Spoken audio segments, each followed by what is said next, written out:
Ano na niya, Mr. Maravillas, kumusta na yung nausog rally? Yung destabilization rally pa, Murali, sa Angeles, Pampanga. Binanatan po ni Mayor Bastos,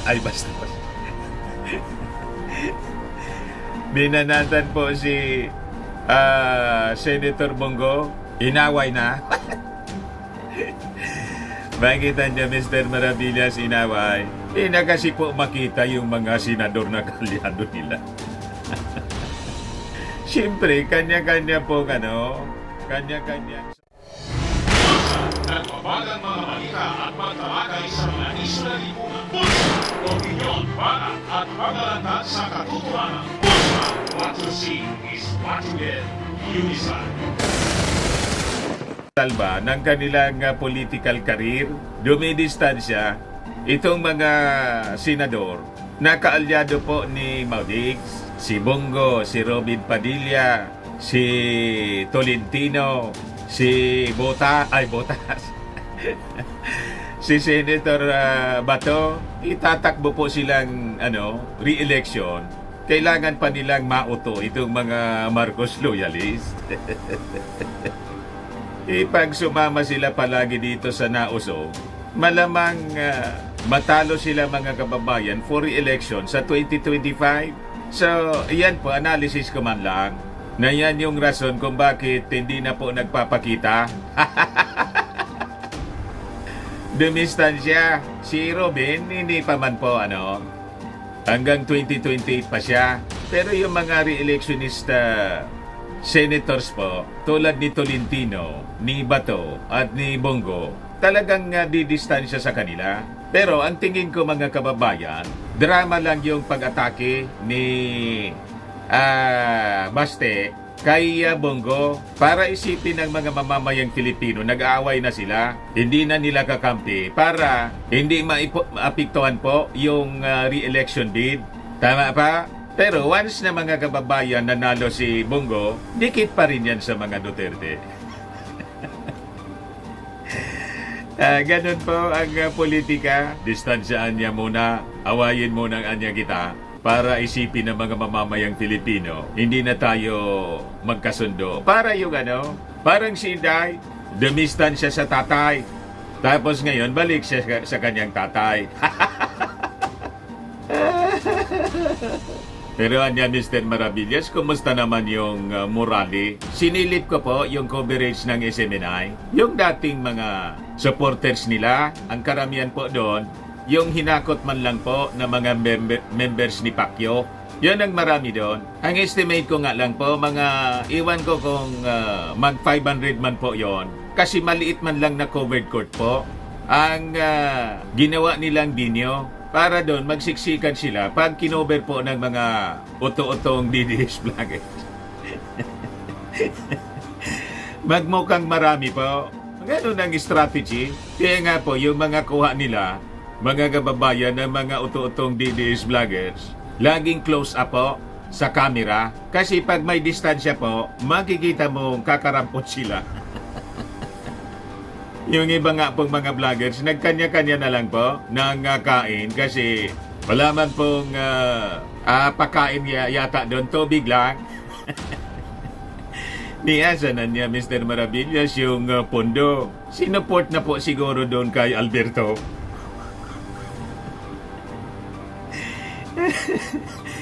Sino niya, Mr. Maravillas, na Alberto? Si Alberto, yung companion po ni Attorney Harry.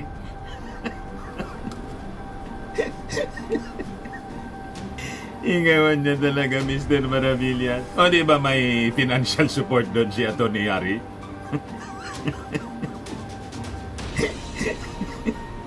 Yung na-booking po na documents na discovery sa Pugo Hub sa Purang, Pampanga. Pero anya, Mr. Maravillas, di ba nandun si Attorney Harry? Nandun pa yung mga talunan po, nandun. The losers. During the elections. Tapos si Vic Rodriguez, siyempre may intention siguro din na tumakbo. Pinagtsatsagaan yung kakarampot na crowd. Di ba? Tapos siguro si Badoy, ganun din. Si Glenn Chong, loser din po yun. Yun ang nandoon po. Pero yung mga incumbent senators po, dumistansya na. Kasi imbes magkakuha sila ng boto for their re-election bid, baka sa inidoro sila. Masama sila mga kababayan sa mga dilawa, baka talunin pa sila ng mga dilawa. For ko mga kababayan na ibigay sa inyo yung full story ng balitang yan, click subscribe muna dito sa ating YouTube channel and hit the notification bell para lagi po kayong updated sa mga kaganapan dito sa ating bansa. Like and share na rin po ninyo ang ating video at huwag na rin po ninyo na skip yung ating mga commercial ads para tuloy-tuloy lang ang pag-unlad ng Bagong Pilipinas. Sa mga nagana po ng malinis and spacious fitness gym, pumunta lang po kayo sa aming Colossal Fitness Gym. We also offer Grab Car Rental with our brand new 2023 model ng Toyota Innova. We also accept booking for those who are planning to travel via PAL, Cebu Pacific, and other airline companies, local and international, and bills payment for Meralco Bills, Aleco Bills, PLDT, etc. Ang Colossal Fitness Gym is located at 3rd floor Security Bank Building, Lanco Business Park, Legazpi City, Albay. For inquiries, look for Gilon Maravillas. Contact number 0966-802-0949. Yan po yung aming Innova. Lagi na pong matao sa amin.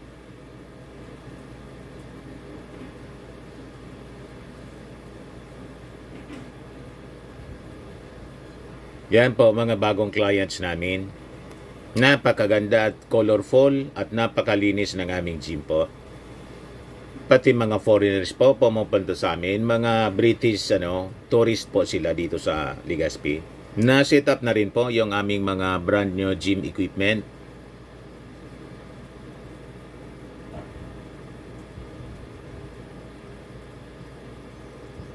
May treadmill na rin po kami. Ito naman po yung bago naming product na binibenta online. Eye Glow Serum, whitening po siya. Tingnan ninyo yung epekto sa aking anak na architect before and now. Yung mga inquiries po ninyo, dumiretso na lang kayo sa kanyang Facebook account, Riz Maravillas. Ito naman po, Firmax Firming and Lifting Cream. Pinapahid po sa mga pulses and affected area. Mainam po sa paninigas ng mga kaso-kasuan. Ito naman po, Automax Radiant Serum. Sa mukha naman yung application, anti-aging po siya. You will look 10 years younger than your age. Sa mga cancer patients naman po, baka lang gusto ninyo itong itry. Neng siya red mix fruit drink. Hindi mo po siya gamot, food supplement siya. Kaya lang, gawa siya mga kababayan sa goji berry. Yung goji berry may anti-cancer properties. O ngayon, yung mga inquiries ninyo, dumiritso na lang kayo sa aming messenger sa Facebook para masagot namin agad. Ayos pa?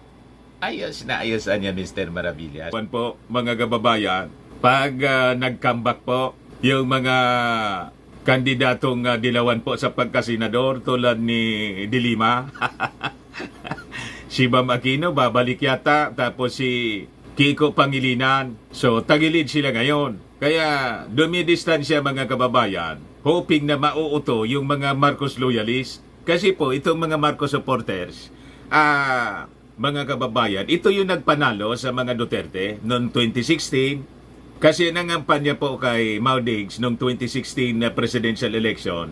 Si Juan man po, si Super Ate, Amy Marcos. O ngayon, noong 2022, unit team, kaya sumama sa unit team, nakipag-unit team po si Inday. Di ba may intention sana si Inday? Mga kababayan, siya yung pinopost na tumakbo for president. May run Sararan movement. Pag-ikot-ikot po nila sa buong Pilipinas, hindi man po makaipon ng crowd. Nang tulad na crowd po ni President BBM.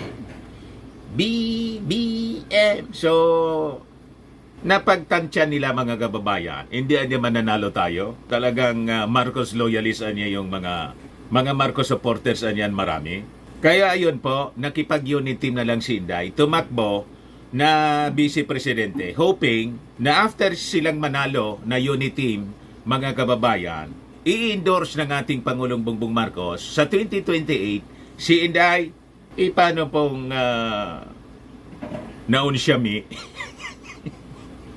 Alam na ninyo, kasi nakita ng ating Pangulong Bongbong Marcos, ay para niyang iba. Landot nag-ambisyon mga kababayan, yung katropa ni Inday, si GMA, gustong talsikin si nagplat, mga kababayan, para talsikin si Martin, para wala ng protection in case may impeachment complaint sa Congress. Gustong itulad kay Irap. Ayan po, mga kababayan. Naon siya mi. So ito nakikita nila, mga Marcos supporters anya talaga ang nagpapanalo. Kaya dumidistansya itong mga kaalyado nila na mga na mga senador hindi na sumasama sa nausog rally.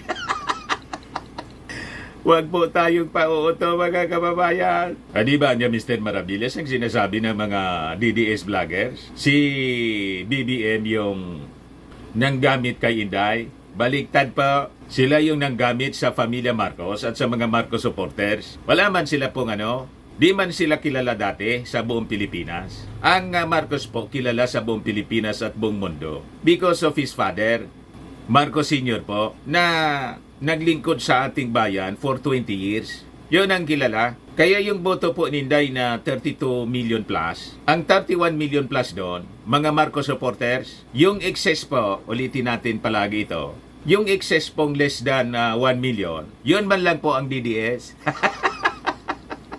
Kaya nakita ninyo sa mga usog rally, ang nipis-nipis po. Kahit doon sa Pampanga, sa Angeles City po, Pampanga, nagkasya lang po doon sa isang covered court.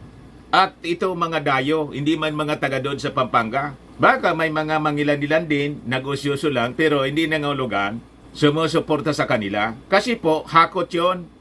Panoorin ninyo po. Mga supporters ni Pacquiao po, members ng kanyang church, mga taga Davao, ina-announce nila, mga taga Metro Manila, from other places. Yung iba, mga taga Mindanao, inakot nila para may crowd.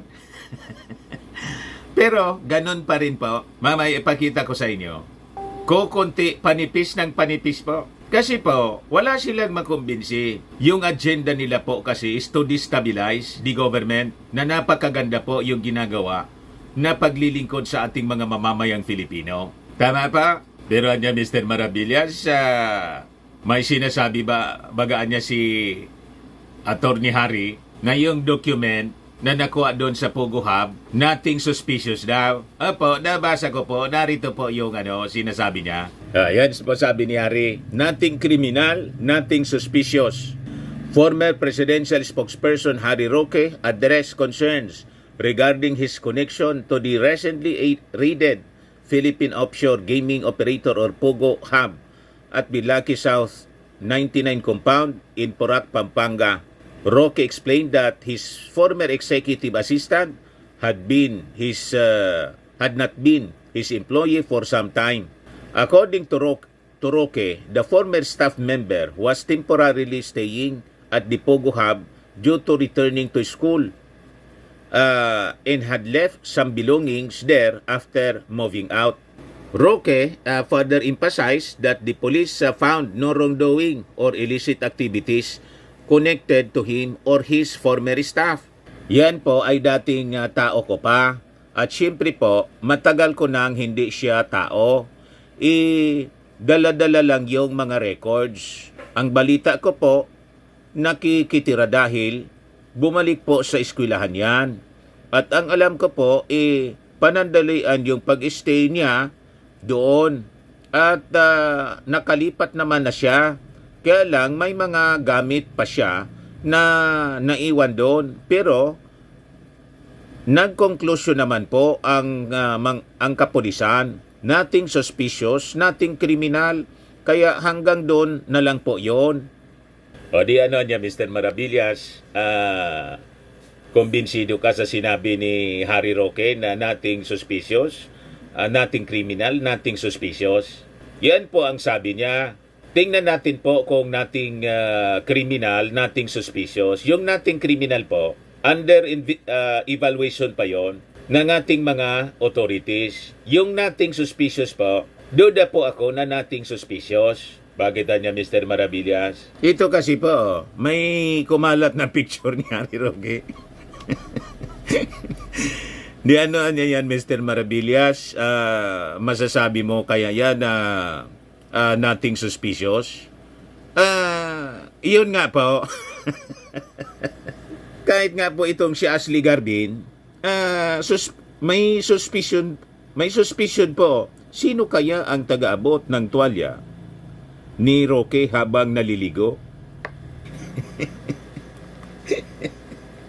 Hindi pong nothing suspicious. Kaduda-duda.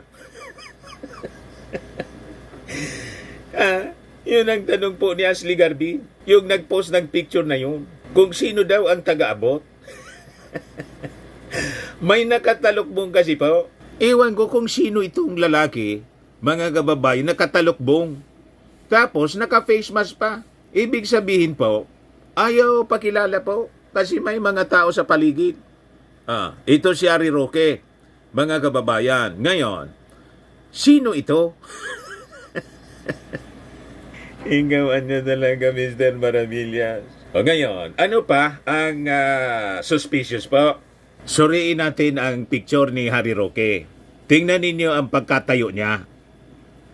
Hindi ba kaduda-duda yan? Ang tindig niya po. Highly suspicious. Bakit ganyan ang posisyon, ang posing, mga kababayan ni Harry Roque? Di ba kaduda-duda? Isa pa na suspicious. Bakit ganyan ang posisyon ng kanyang mga daliri?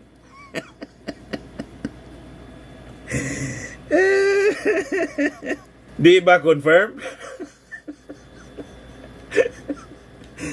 Confirman niya, Mr. Maravillas. Confirm na yung daliri niya nakabuka.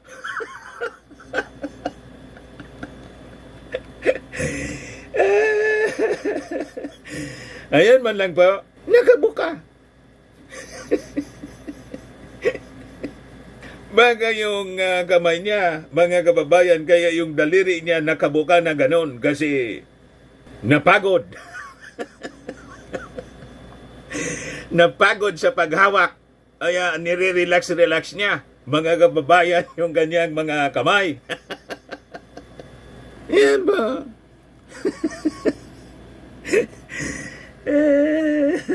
Talaga niya, Mr. Maravillas, ikaw. Hanggang doon man lang po ang aking suspisyon. Sabi na mga nag-react, si Liz, kaya pala mabunganga. Daig ang manok na nanghitlog. Sabi ni Irene de la Vega, confirm. Sabi ni Teddy Barandino, buti pa sa pugo, may pugi. Darna Harimaw. Sabi ni Anita Dangal Barbo Ragasa, oh no. Lorna Domanico, wow, sexy ang tayo niya. Sabi ni Morilina, don't be ashamed. Your karma, pogi. Hindi natin maintindihan kung sino yung nakatalukbong ng tuwalya, naka-face mask pa. Yan po. Baka naman na niya, Mr. Maravillas, nung yung picture na yun, nung panahon pa ng pandemonyum, kaya naka-face mask. Bakit si Harry Roque walang face mask? Saka yung dalawang lalaki, kaharap niya, yung isang babae at isang lalaki, hindi man naka-face mask, yung kausap ni Harry Roque. At saka resort yata yon, mga kababayan. Noong panahon ng pandemonyum po, sarado yung mga resort. Bawal mag-operate yung mga resort. Pinasara ni Maudigs. Doon sa ginawa pong destabilization morally sa Pampanga. Kung saan nandun po yung mga losers. During the election, si Glenn Chong, si Harry Roque de la Serna, kuwan pala, Harry Roque, at Herminio pala yung pangalan nito. Dapat ang pangalan niya, ang palayaw niya, hindi hari, kundi Minyong. Herminio eh. Attorney Minyong. Ewan niya, Mr. Marabilia. Yun man talaga yung, yung tamang palayaw. Sa pangalang Herminio. Herminio, Roque, Alberto, Rodolfo, E. de la Serna. Yan ang kumpinyo niya eh. Isama natin. Idugtong na natin yung pangalan. Ipugo. Ito po yung crowd nila, mga kababayan, as covered by SMNI. Mga dancers nila po ito. Mga members ito ni Pacquiao. So nakita ninyo, covered court lang po siya. Maliit na covered court. Yan po. Yan ang crowd nila. Siguro mga mag 500 din. Kita ninyo? Yan si Attorney Harry Roque Pogo Alberto Rodolfo E. de la Serna. Si Maudigs po, hindi nakarating kasi mahina na daw. O tingnan ninyo, sumara na yung kanyang yung isang mata niya, sumara na po. At nakita ninyo ang itsura niya. Parang hindi na talaga uobra po, mga kababayan. Ito si Vic Rodriguez, siyempre, bleeding heart siya kasi nasipa siya ng ating Pangulo dahil sa mga aligasyon po na for sale daw. Narinig ko lang po. Nang pumunta tayo sa palasyo, nag-marites tayo doon, mga kababayan. Siyempre, nagtataka tayo na executive secretary siya, biglang nawala po. And siguro, may plano itong tumakbong senador, pinagtsatsagaan niya yung maliit na crowd po. At least, mayroon siyang mayroon siyang magamit na crowd na pwedeng bumoto sa kanya in case magdesisyon siyang magsenador. Pero niya, tingin mo, manalo? Talo po? May na-pick up po? Baka manalo pa yung mga dilawan. Kasi yung mga dilawan po, mga kababayan, nakiayon na po sa ating administrasyon. Hindi na masyado nag-iingay. Ang nag-iingay ngayon na bagong salot, itong mga kampo ni Maudigs. Si Maudigs at yung mga minions niya. Ito po si Baste. Binanatan si Bongo. Pagkinggan po natin yung sinasabi niya. Yung audio lang mga kababayan. Galing ito sa coverage ng SMNI.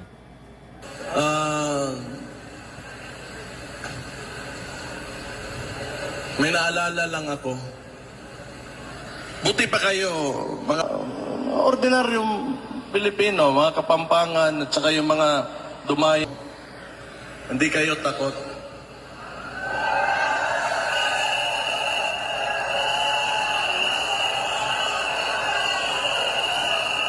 Pero, tingnan natin yung Congress natin ngayon at yung Senado. May maisog ba? Ayun. Question niya mga kababayan yung Congress niya, tapos yung Senado, may maisog ba? So ibig sabihin niya, mga kababayan, lalo na yung mga senador na kanyang kaalyado, wala na kasi pong wala nang pumunta. Kahit nga si Philip Salvador, natatakbong senador po, wala yata doon. Hindi ko nakita po. So, the same with yung mga incumbent senators na re-election si Tolentino, tapos si Bato, and Bongo, wala din po doon. Kahit nga po yung hindi re-electionist, si Robin Padilla, na very close sa kanila, dumistansya na rin. So, kini-question ngayon ni Baste, wala na daw maisog. May maisog pa ba niya sa kanila? Ibig sabihin, yung mga kaalyado nilang senador po, naging talawa na. Naduwag. Hindi yun maduwag kung hindi na iboto po ng mga Marcos supporters. Talo. Tama po? Ni isa wala. Ni isa niya wala. Wala nang sumasama sa kanila. Abandon si po. Sabagay, may legislatura, mukhang pera talaga yung mga yan. Mukhang pera daw ang legislatura. Ikasama doon po yung kanyang kapatid sa Kongreso, si Pulong.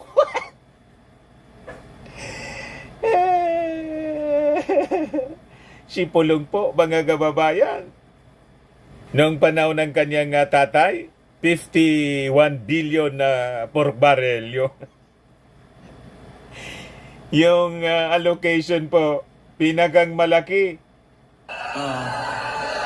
Sana wag lang sila magalit kasi totoo naman. Mukhang pera na. Hindi siguro lahat, pero mukhang pera. Na-realize niya siguro na congressman pala niya yung kapatid ko, si Pulong. Kaya hindi niya siguro lahat.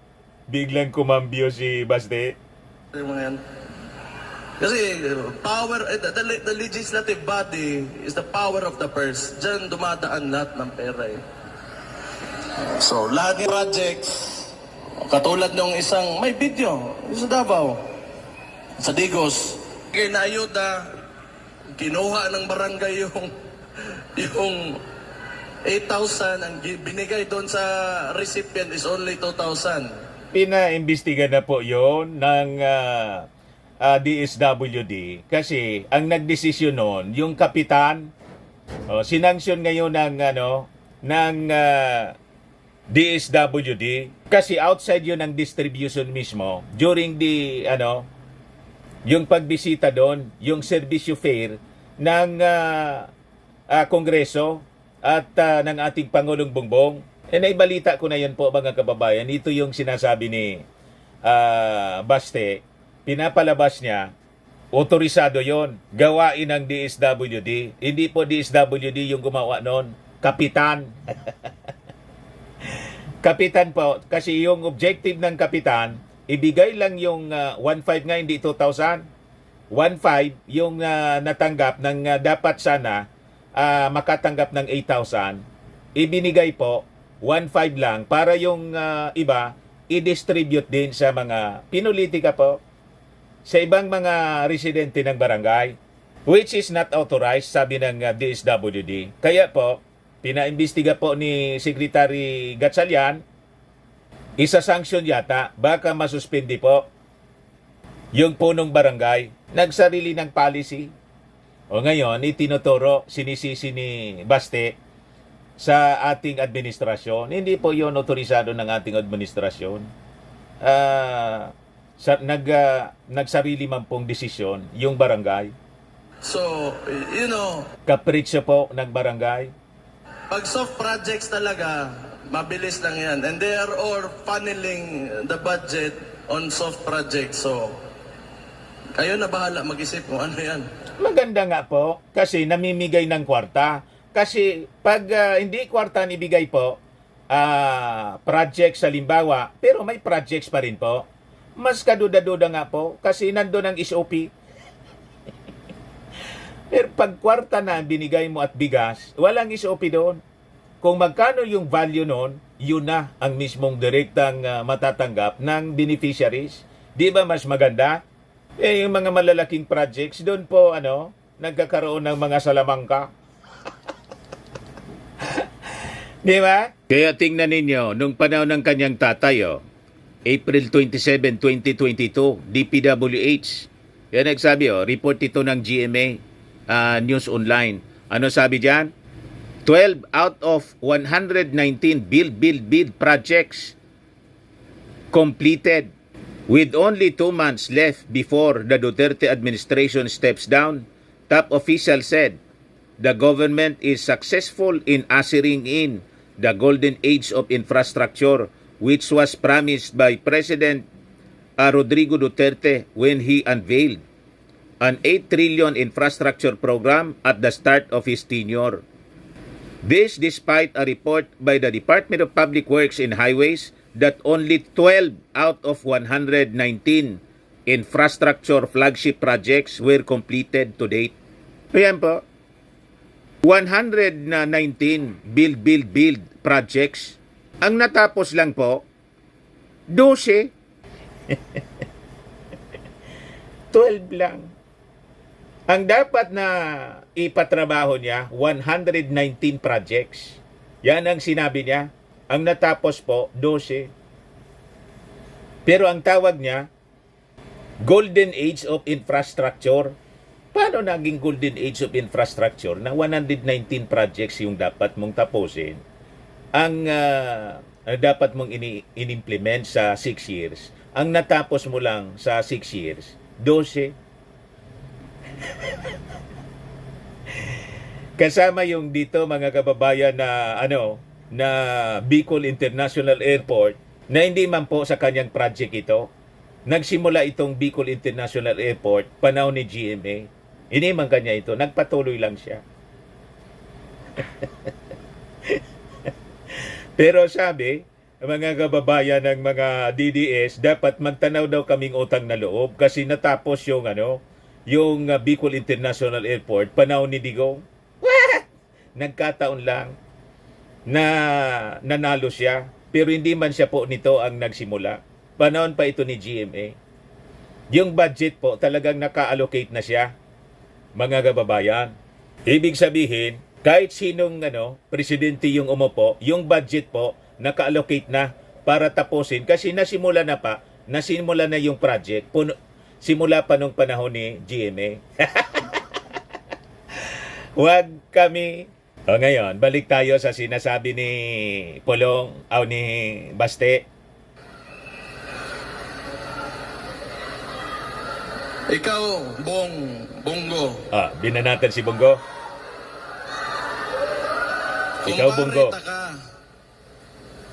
Pero kung alam ko lang pala na kakaganito yung mga tao, yung nagboto kami, mga Dabawinyo, nagboto kami sa Imuhabong. Kung alam ko lang na ganito lang pala yung gagawin mo, sana hindi na lang.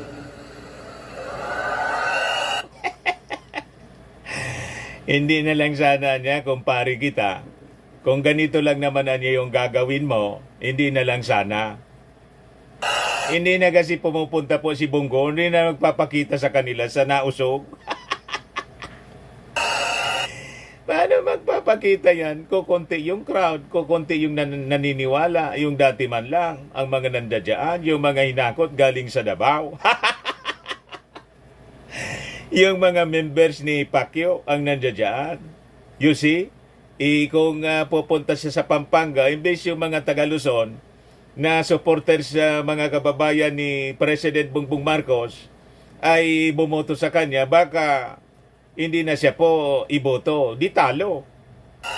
Kasi siyempre, iniisip din ni Bongo yung sarili niya. Abandon ship. Sa totoo lang, ako, yung iniidolo ko talagang senador, si Miriam Defensor Santiago, dalit mo na. Ginamit pa si Miriam Defensor Santiago. Si Miriam Defensor Santiago po, kaalyado ni President Bongbong Marcos. And in fact, nang tumakbo siya noong 2016 for Vice President, ang presidente niyang kasama, si Miriam Defensor Santiago, kaya lang may sakit na yon. Purya hisgot lang kasi wala na yung tao. Tama? Pero iniidolo ko talaga. Yun talaga yung hero ko. Pero unfortunately for us, mas napabilib pa ako nito si Risa Hontiveros kaysa ni Bong. Si Risa Hontiveros na ngayon, yung pinupuri niya. Baka niya, Mr. Maravillas, naglalangis kasi porsigido si Risa Hontiveros na papasokin yung ICC.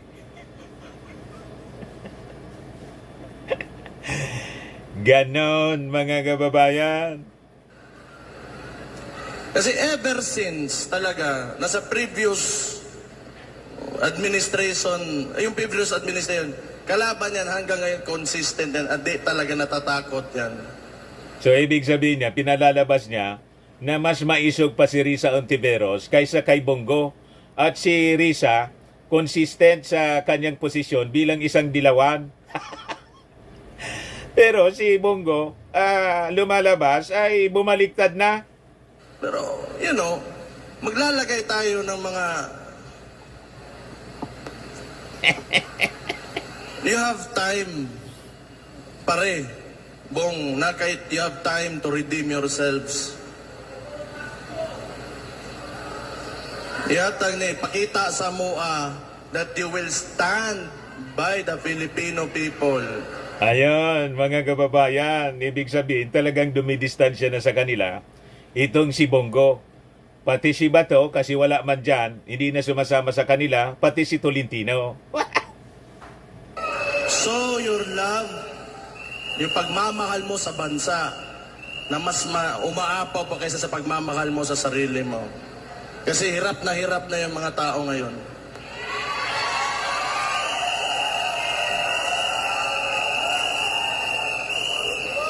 Ikaw pa naman, pramisan ka ng 20 pesos na bigas.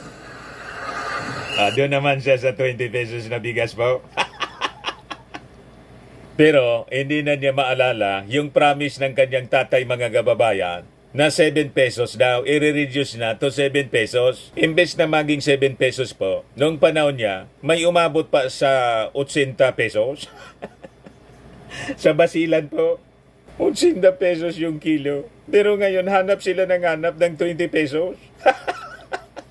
Ganon, kaya pati yung mga kasama nila sa Senado, ayaw nang makisawsaw dito sa nausog. Ito pa yung sabi niya, okay lang din anya kung isuspend nila ako, okay lang, libre yon na bakasyon.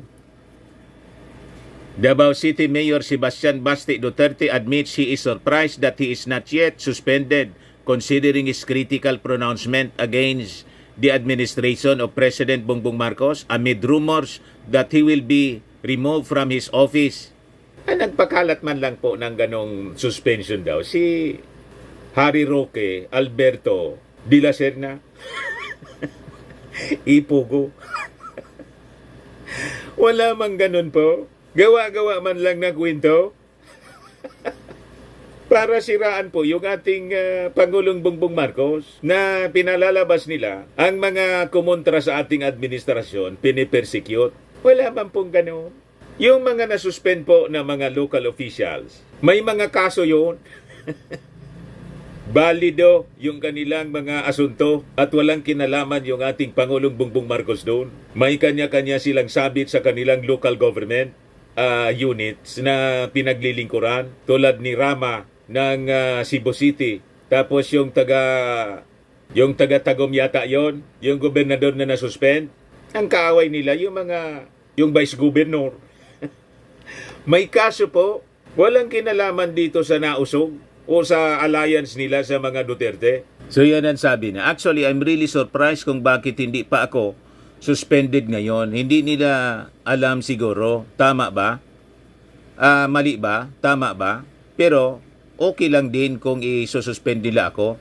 Okay lang. Libre yung nabakasyon. Yung mga anak ko, mapasyal ko. Wala akong isipin. Hindi ako mag-take ng leave. Kaya tama po itong reaksyon ni Benji Contreras. Sabi ni Benji Contreras po, look who's talking.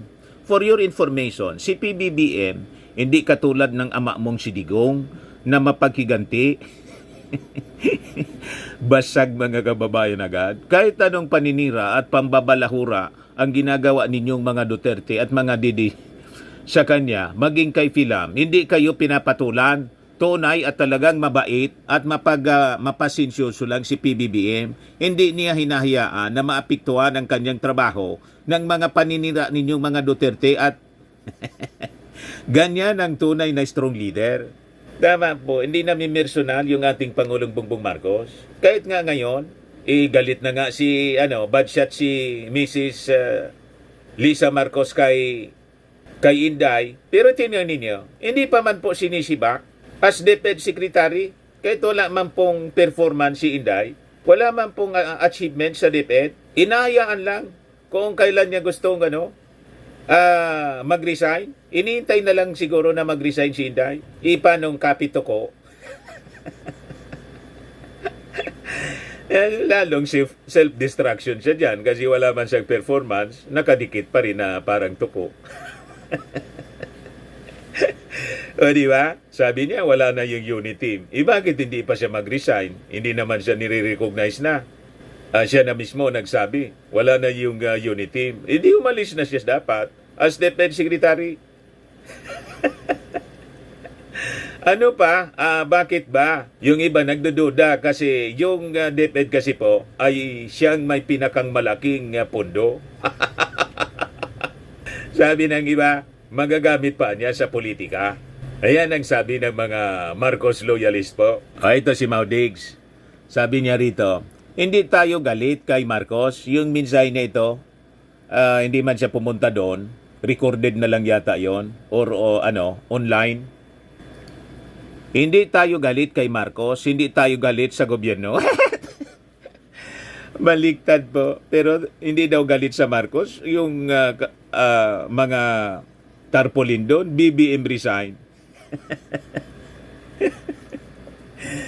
Hindi galit sa Marcos, pinagmumuran yan, sinabihan niyang bangag. Tapos yung wawagayway doon mga kababayan sa rally nila, Morale, si Agent Morales ng PDIALIX.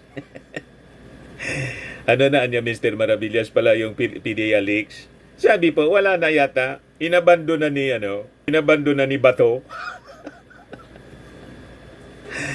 Walang mangyayari niya rito. Imbes tayo manalo sa re-election, napasama yung tingin sa atin ng mga mamamayang Filipino. So possibly, baka hindi na masundan po. Yun ang lumalabas sa mga oto-otong DDS vloggers po na nag-cover doon. Yun ang sinasabi.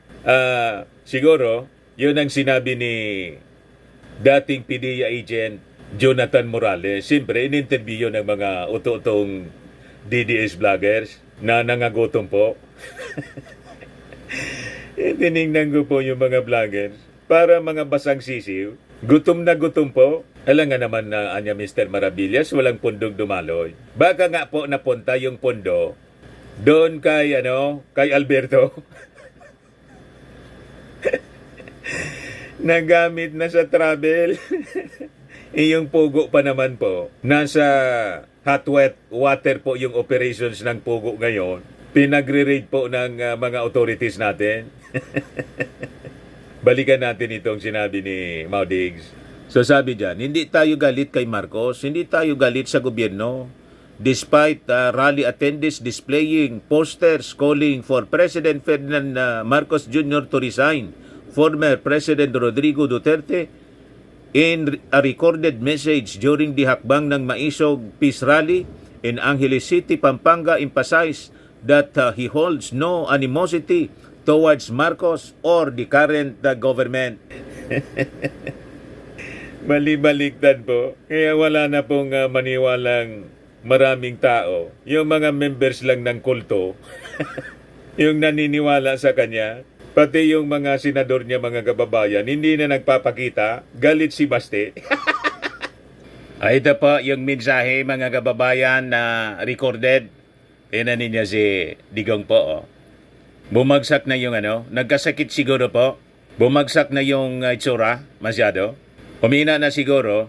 So, mahinang hakbang na ito ng nausog.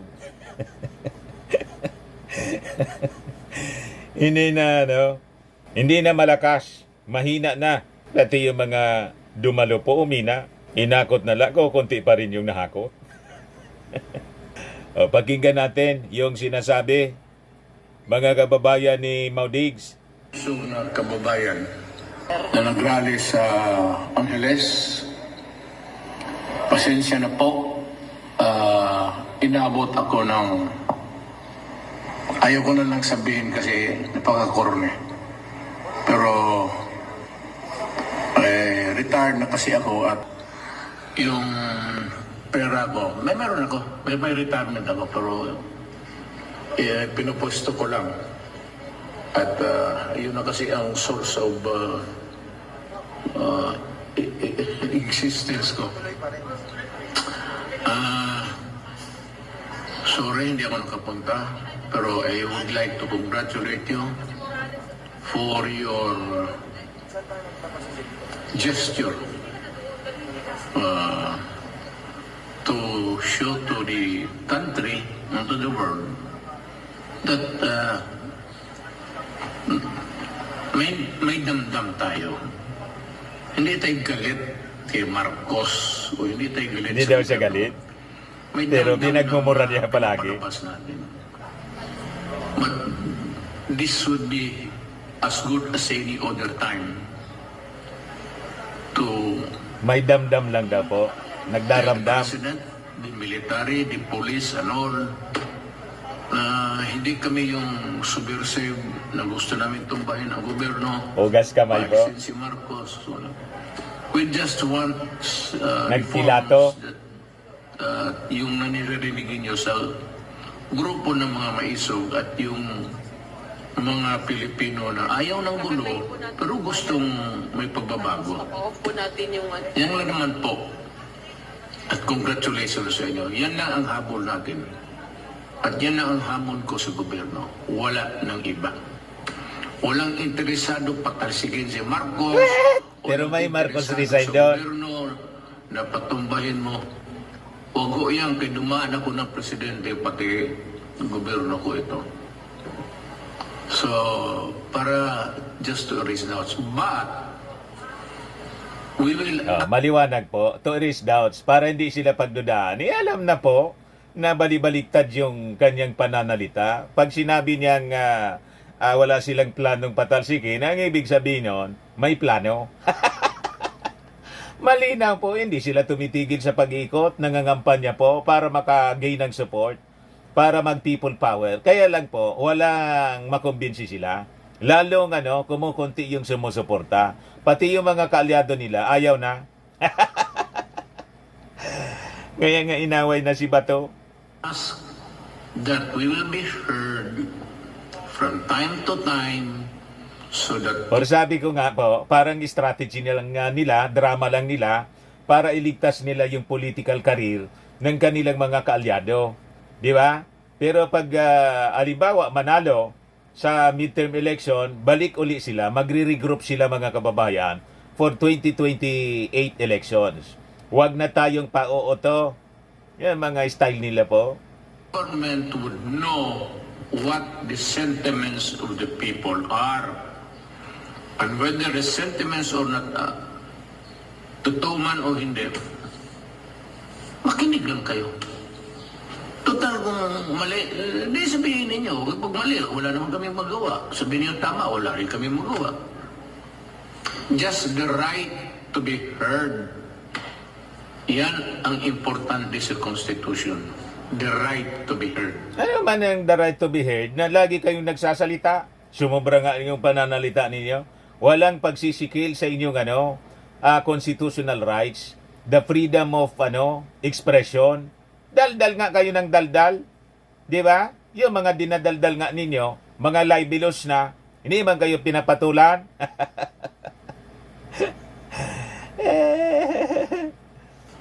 Period. Maraming salamat. Ayan man lang po, mga kababayan. Pagod na siya, mga kababayan, sa pagsasalita. Siguro may sakit ito, kaya hindi na pumunta, nag-record na lang. Ayun man lang po, mga kababayan. Ako po si Dante Maravillas. Bye-bye. God bless.